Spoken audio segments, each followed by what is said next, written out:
practical application of the FCN. Let's focus on what you should be able to do by utilizing the method described in the FCN. Well, the primary purpose of this method is to avoid setting and/or commencing the climb or descent when a clearance has not been positively understood by either pilot.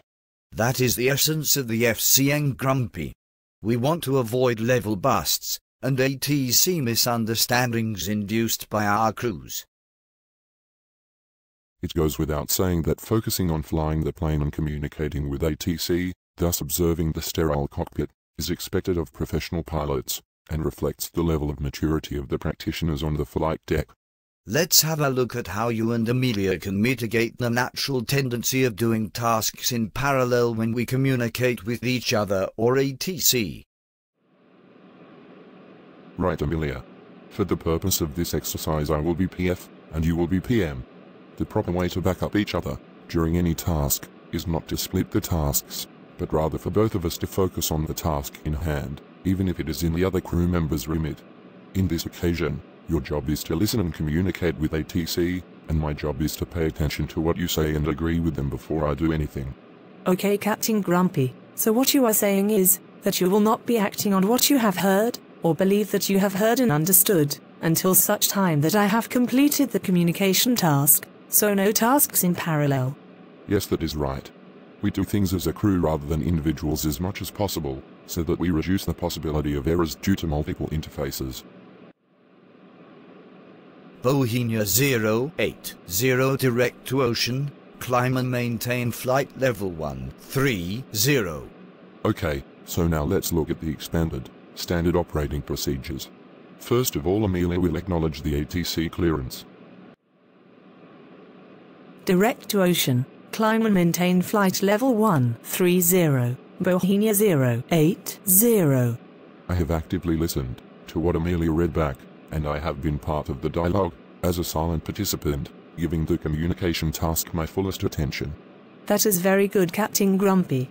We have not done any tasks in parallel, thus we have avoided any errors. That is right, Amelia.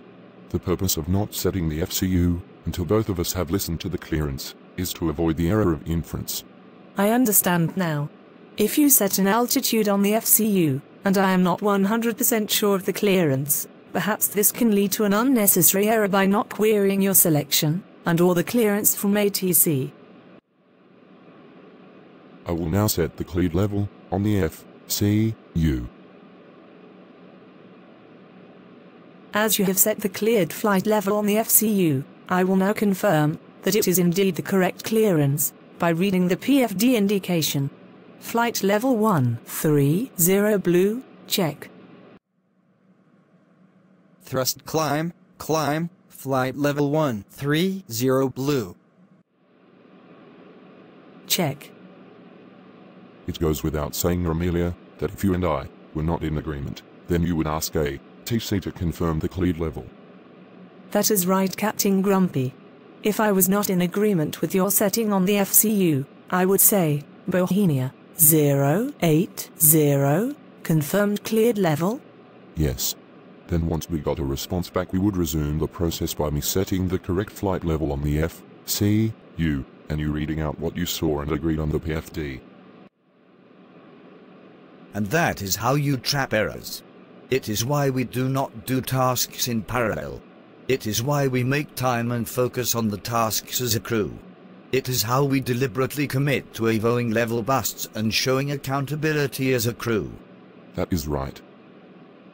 Thank you for watching and listening.